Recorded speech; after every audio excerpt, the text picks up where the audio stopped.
Bom dia, famílias. Bom dia, amigos, amigas, irmãos e irmãs. Tá desanimado hoje? Isso acontece.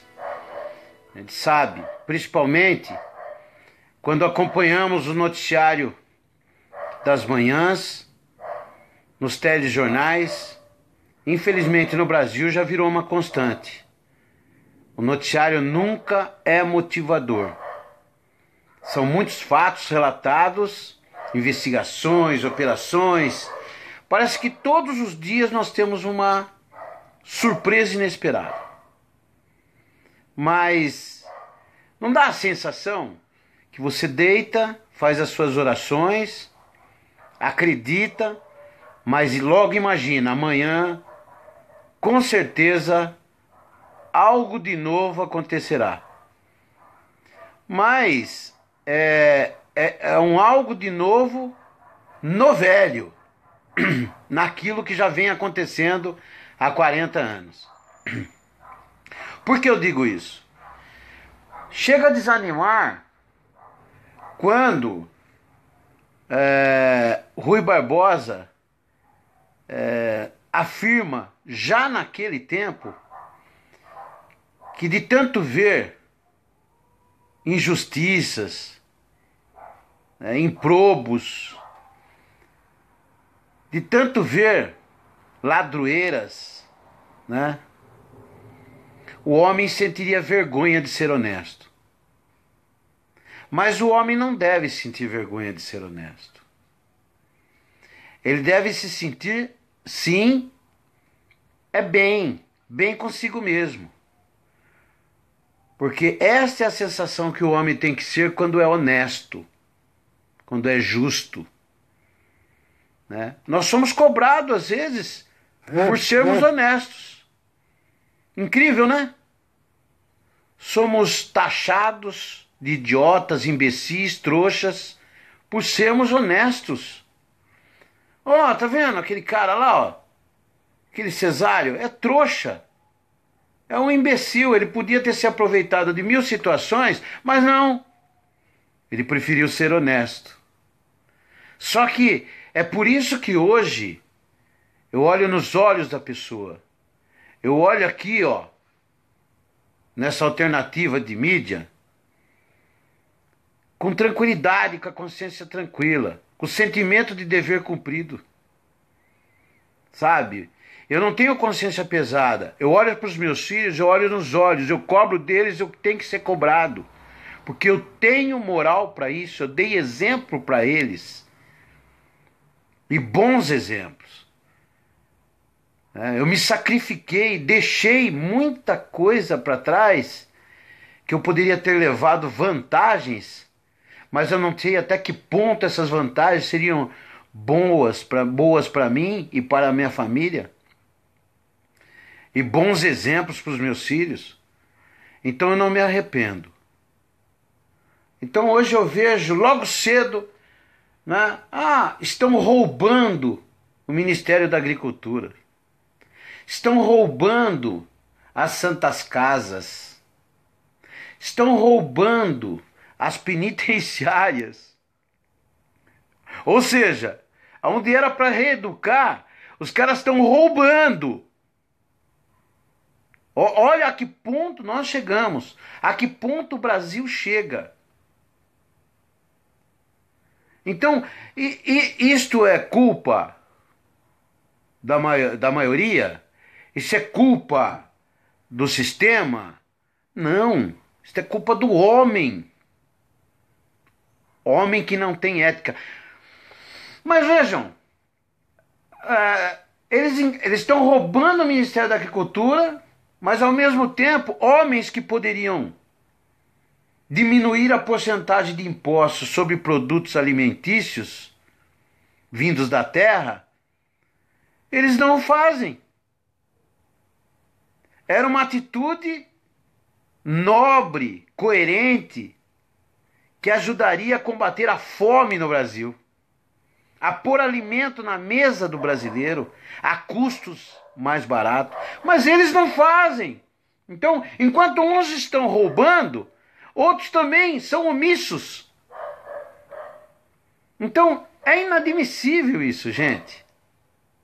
Por isso que eu estou sempre aqui, insistentemente, pedindo para que todos se manifestem, para que gritem, para que usem essas alternativas que nós temos hoje, que no passado não tínhamos. O povo não sabia, hoje sabe pouco, mas no passado sabia nada, menos ainda. Então, eu vejo aqui, acompanho e digo para as autoridades, se estão roubando aquela penitenciária, aonde tem um sistema falido, uma população carcerária aumentando a cada dia por culpa dos próprios políticos corruptos, vagabundos, estão roubando outras penitenciárias. Podem investigar em todos os estados.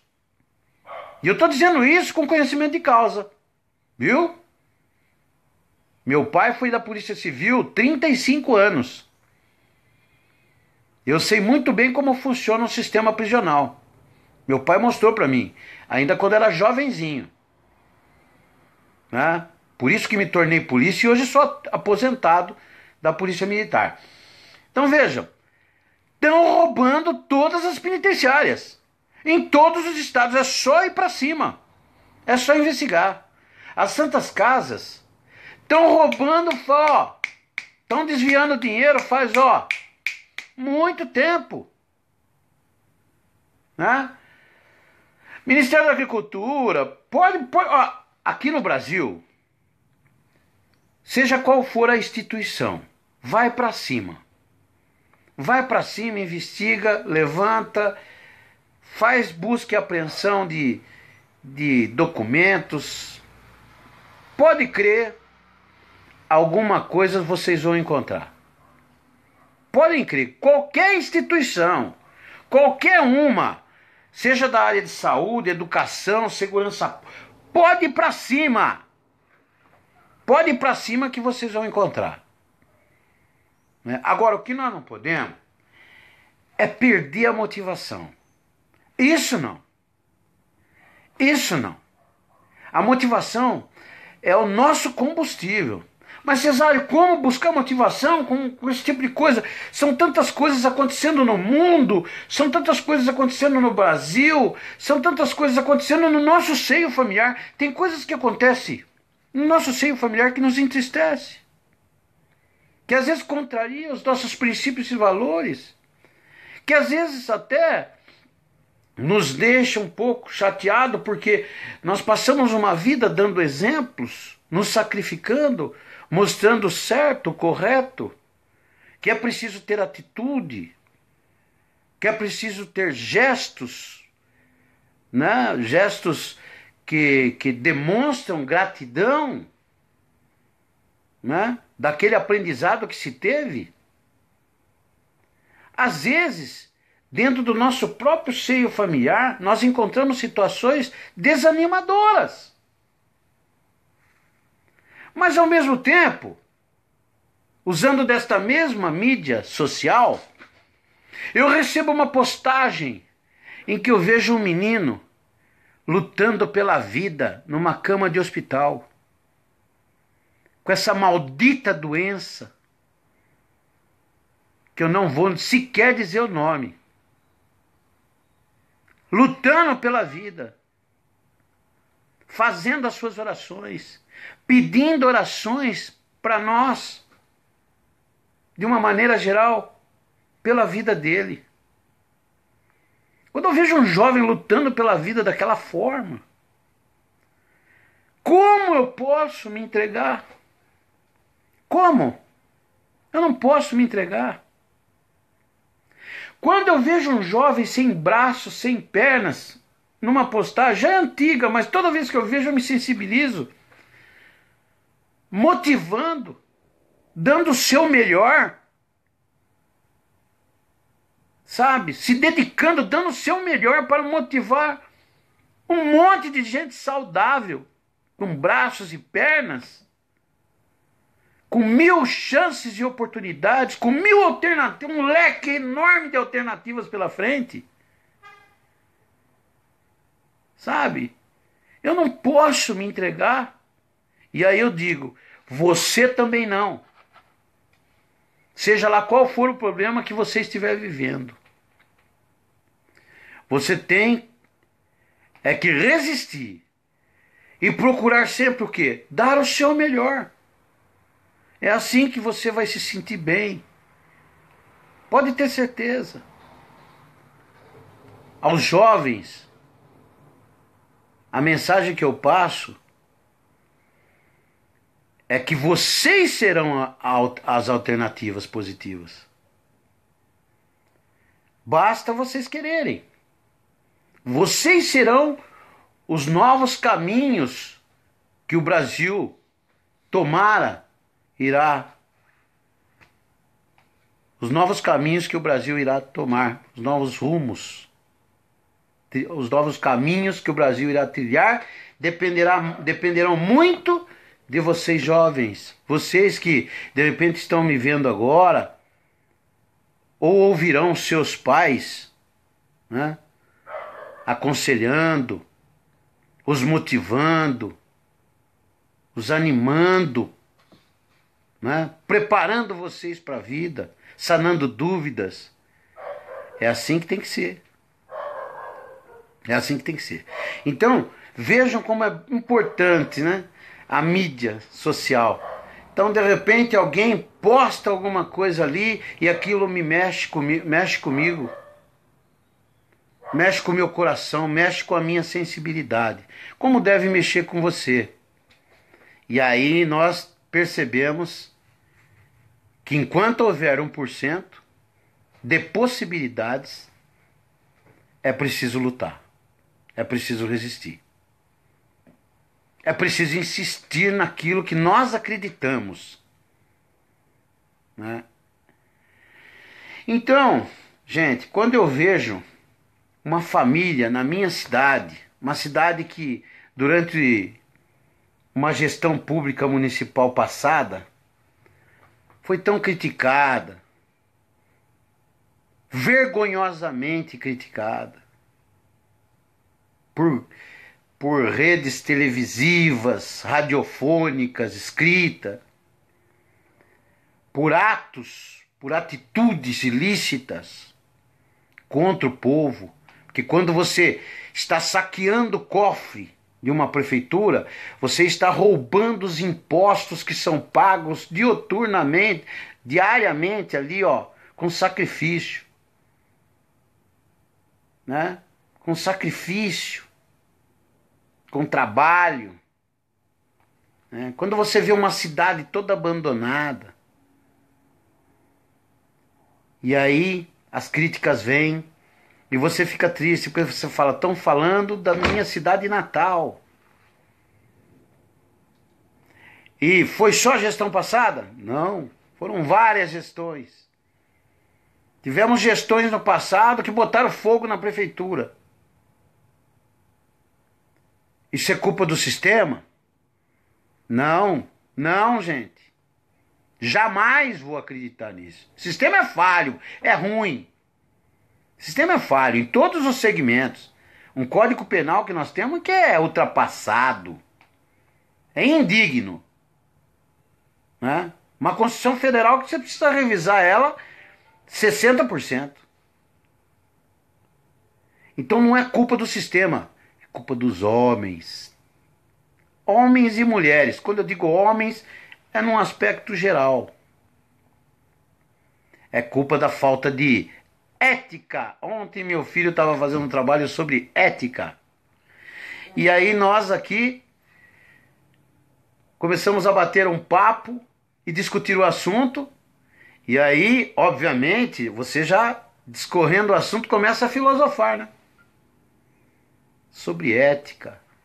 A ética está em cada um de nós, mas depende muito da nossa formação, dos princípios e valores que foram nos passados.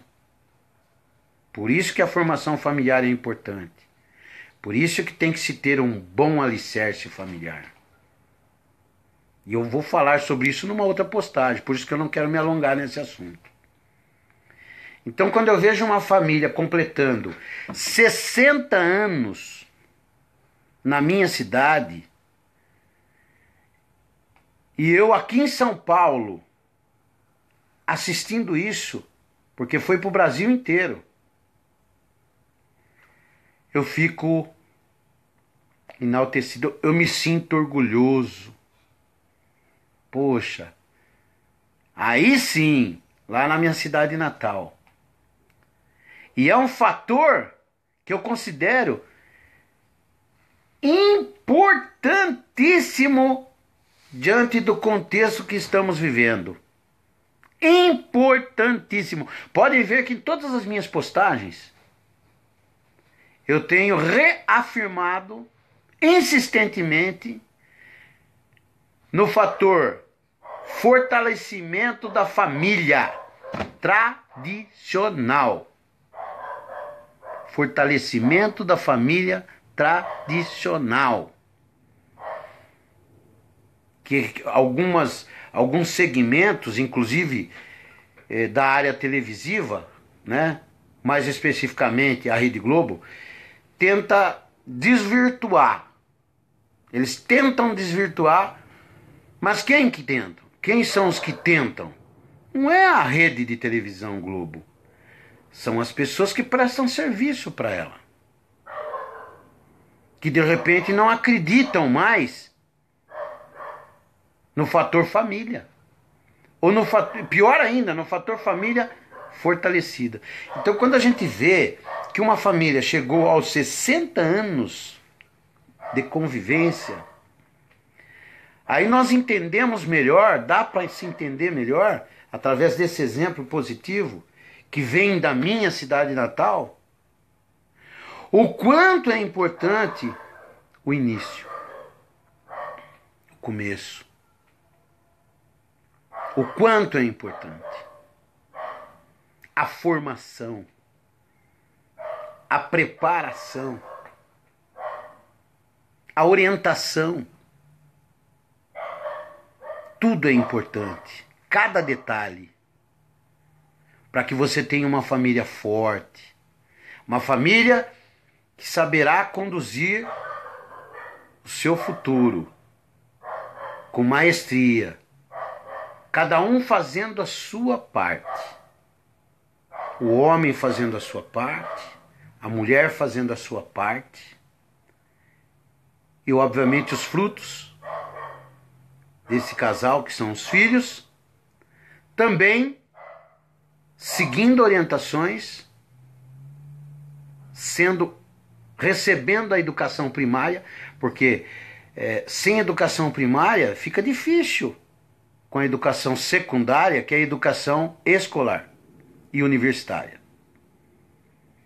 Os princípios e valores que um casal passa para os seus filhos são de fundamental importância para que eles transcorram a vida deles na área pessoal, nos seus relacionamentos, né?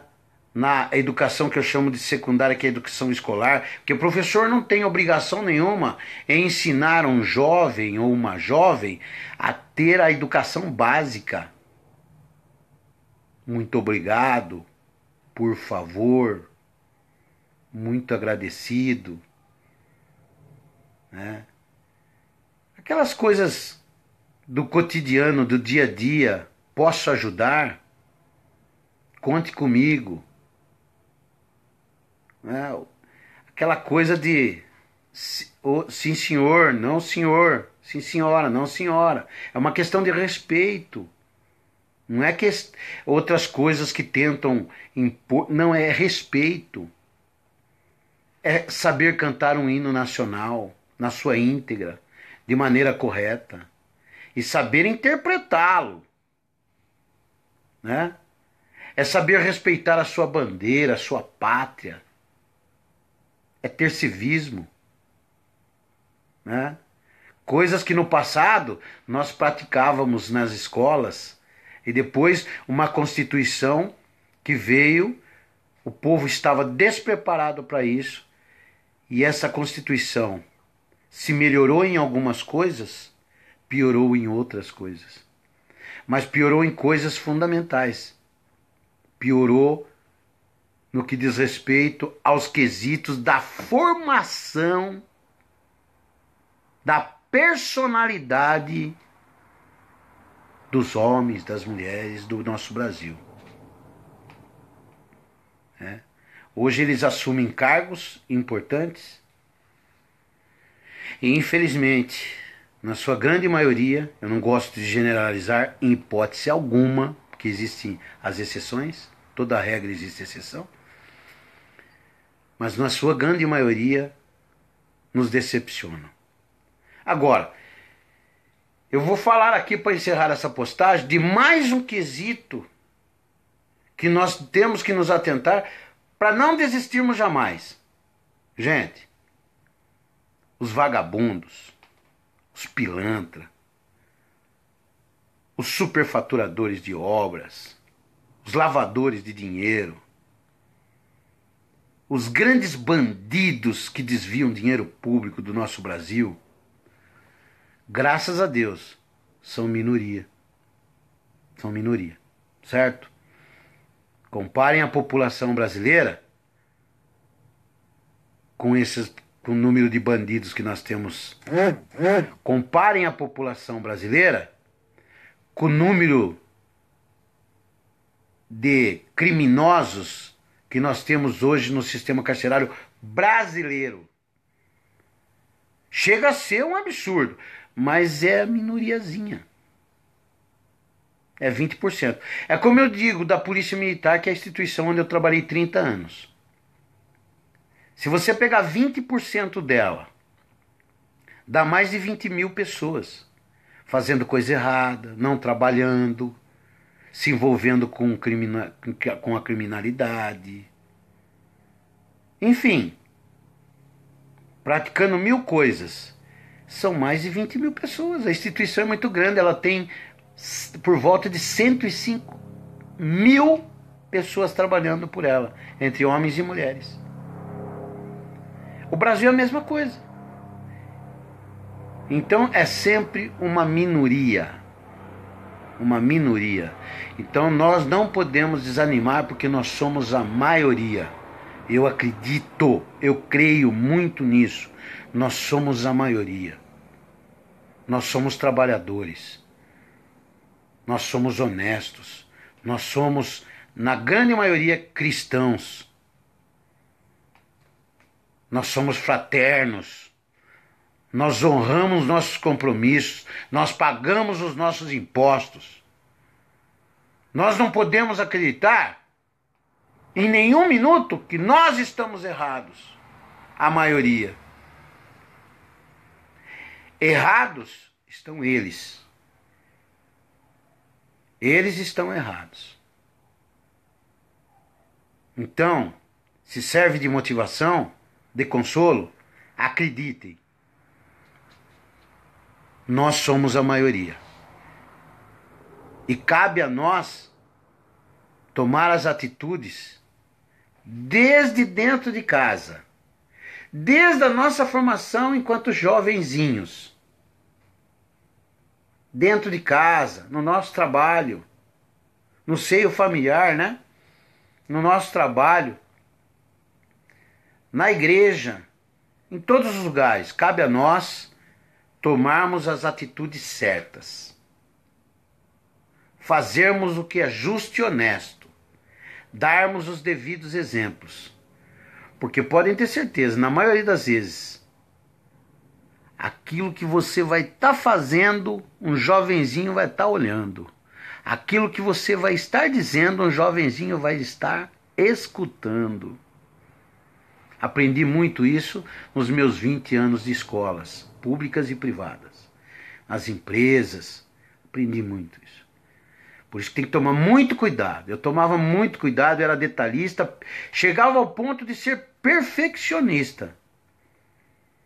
Eu saía de uma escola, às vezes, eu conseguia lembrar de toda a palestra. Aonde eu acertei, onde eu errei, onde eu me excedi um pouco mais, aonde eu deixei de dar uma conclusão melhor, né? Uma autocrítica muito grande. Por quê? Eu sabia que ali muitos jovens iriam seguir as minhas orientações. Então elas teriam que serem cirúrgicas. Né? Então é assim que nós somos. Em toda a nossa vida, em todos os segmentos da nossa vida, nós precisamos dar o melhor de nós. Contribuir da melhor maneira possível. Porque nós vamos colher frutos. E esses frutos, as qualidades, dependerão única e exclusivamente de você. Você pai, você mãe, né? E até você avô, avó, filhos.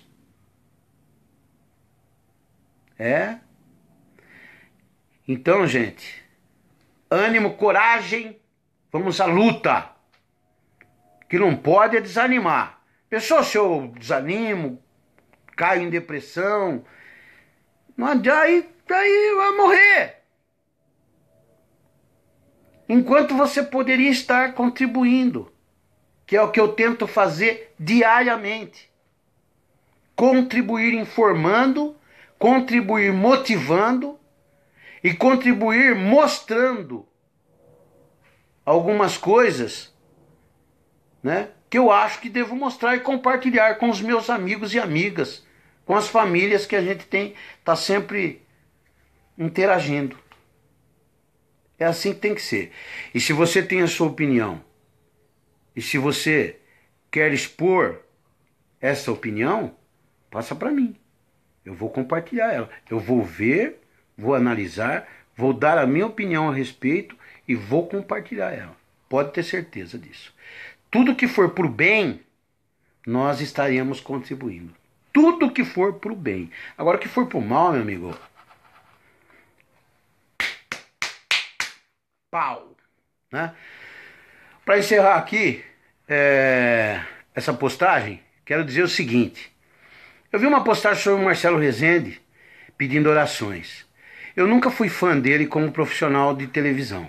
Assim, né? Também nunca achei que ele fosse o pior cara do mundo, o pior profissional do mundo, imagina. Mas é um cara bom. É um cara que tenta fazer o seu melhor. Ele tenta dar o seu melhor. E isso é o que importa. E hoje ele precisa das nossas orações. Vamos orar por ele. Vamos orar por Marcelo Rezende. Como pessoa, como ser humano, como filho de Deus. Vamos pedir pela saúde dele, com toda a nossa força. Para que ele reaja, para que Deus prepare ele para a cura. Para que ele seja curado. Né? Que Jesus Cristo coloque as mãos sobre ele. E sobre todos os outros irmãos e irmãs que estejam atravessando a mesma situação. Inclusive aquele jovem que eu vi a postagem ontem à noite. Um beijo no coração de cada um. Que Deus abençoe a cada um de vocês e as suas famílias. Ok? Beijo. Eu vou vir com outra postagem ainda hoje. Abraço.